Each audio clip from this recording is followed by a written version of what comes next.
de volta com o Mundo Animal.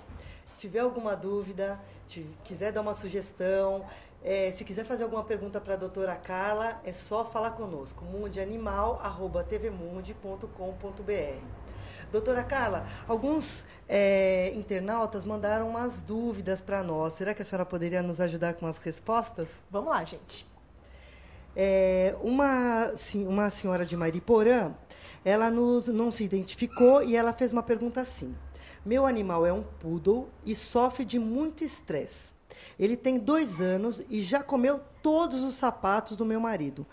A acupuntura resolve isso? Doutora, eu sei que a acupuntura não é tão direcionada para isso, mas eu gostaria de saber se na acupuntura tem alguma forma da senhora ajudar-nos. Ok, vamos lá.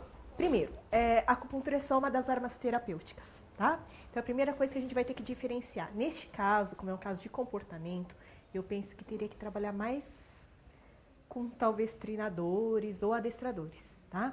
Mas do ponto de vista da medicina chinesa, nós podemos usar o quê? Fitoterapia chinesa. Existem fitoterápicos que servem exatamente para baixar essa ansiedade do animal. Muitas vezes baixando a ansiedade do animal e enriquecendo o ambiente, brinquedos, alguma coisa que faça o animal ficar distraído, ele para de fazer arte, de fazer estripulias. Outra pergunta vem da Daiane de São Paulo, aqui mesmo de São Paulo, né? E diz assim, doutora, tem um Lhasa Apso que vai fazer 1 ano de vida e que não fica sozinho de jeito nenhum. Come lixo, não deixa ninguém em paz. Quando ela sai de casa, ela está dizendo, ela não sabe o que fazer com ele. Será que a acupuntura vai poder ajudá-la? Ou só com a idade, conforme vai amadurecendo, crescendo, é que vai resolver? Bom, vamos lá, gente. Novamente, é um animal muito novinho, né? Ele é filhote ainda, ele precisa de brinquedo, ele precisa se divertir, botar mesmo para fora essa energia, tá? Então, a primeira coisa, enriquecer o ambiente, tá? Colocar brinquedinhos novos, brinquedinhos que façam, inclusive, ela usar aquilo que é de comportamento atávico dela, de caça, tá?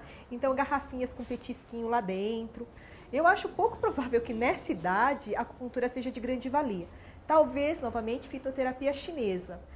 Mas eu ainda jogaria mais para o pessoal de comportamento, tá? Não tanto para a medicina chinesa. Outra pergunta vem de Piracicaba, e é a Neuza quem está fazendo. Tem um papagaio que se mutila e não sei mais o que fazer. Ele está comigo há 6 anos, come a pata e ele já veio assim para mim. A acupuntura resolveria para fazer alguma coisa, para ajudá-lo? Outra pergunta que eu não fiz para a senhora, até eu agradeço a nossa internauta por estar fazendo essa pergunta, porque eu não perguntei para a senhora se outros animais, além de cães e gatos, podem fazer acupuntura. Antes de responder a pergunta da Neu, será que a senhora pode nos orientar dessa forma também? Ok, em tese, todos os animais, todas as espécies de animais, elas podem ser submetidas à acupuntura, tá? Todos eles têm um sistema nervoso central básico, né? Inervação básica semelhante. Então, sim, a gente consegue fazer, tá? As estruturas, talvez a gente mude um pouquinho, às vezes, em decorrência do quê? De comportamento mesmo. Mas, em tese, sim, todas as espécies de animais podem ser tratadas com acupuntura ou com a medicina chinesa de uma forma geral, tá? E no caso desse papagaio, a gente tem que ver algumas coisas diferentes. Primeiro, foi submetido a agressão anteriormente?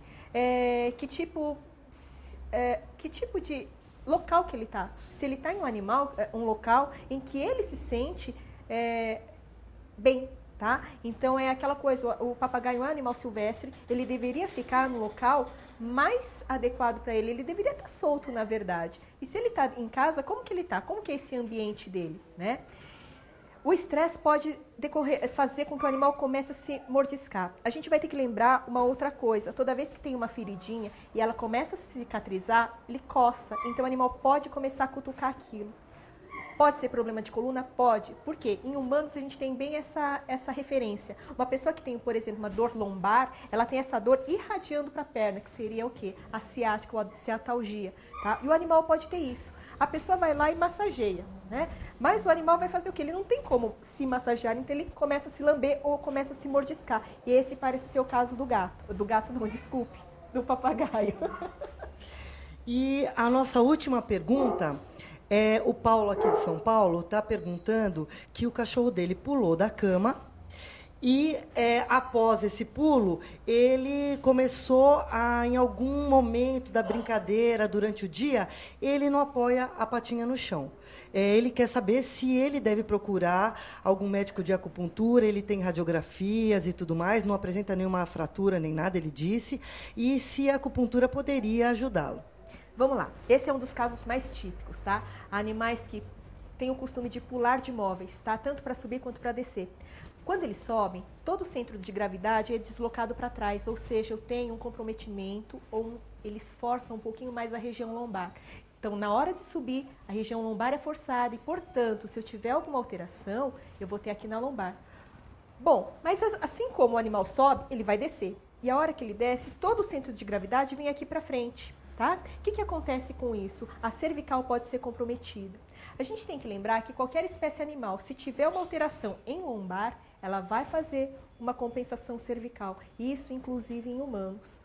Então, qual é a minha sugestão para o Paulo, que mandou essa pergunta para a gente? Traz ele para a gente dar uma avaliada. Por quê? Porque hoje ele pode estar mancando de uma patinha, mas ele pode vir a piorar se essa história não for resolvida. Tá? Essa é uma das melhores indicações. Pós-queda e começar a mancar. Queremos agradecer a doutora Carla por todas essas explicações que ela nos deu, fazendo com que tudo que nós tínhamos de dúvida sobre a acupuntura hoje, com certeza, fomos esclarecidos. Doutora Carla, queríamos saber, para orientar os nossos internautas, se eles quiserem passar em consulta com a senhora, tudo, onde eles podem te encontrar? Muito bom, vocês podem me encontrar aqui no Pativete, telefone 2991-6313, na Rua do Horto, 46. Obrigada, gente. Eu que agradeço a doutora Carla, eu agradeço ao paciente da doutora Carla e estamos chegando ao fim de mais um Mundo Animal. Se você tiver alguma dúvida, tiver alguma sugestão para o nosso programa, quiser falar com a doutora Carla, é no mundianimal@tvmundi.com.br. Obrigada, um beijo e até a próxima.